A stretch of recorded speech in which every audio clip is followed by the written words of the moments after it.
How to deposit Toncoin on Tonkeeper Wallet. Before we start, if you are interested in securing your cryptocurrencies, you can check out Ledger's hardware wallets by clicking the link in the description below. So start by opening up your Tonkeeper application and sign into your account. Now once you are in, you just need to click on buy and sell.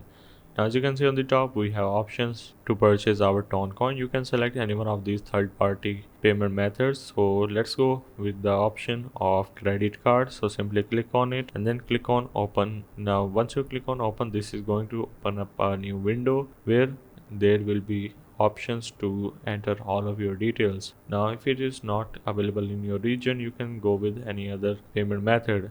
Select your fiat currency that you want to purchase in. Let's say you want to purchase it in United States dollars.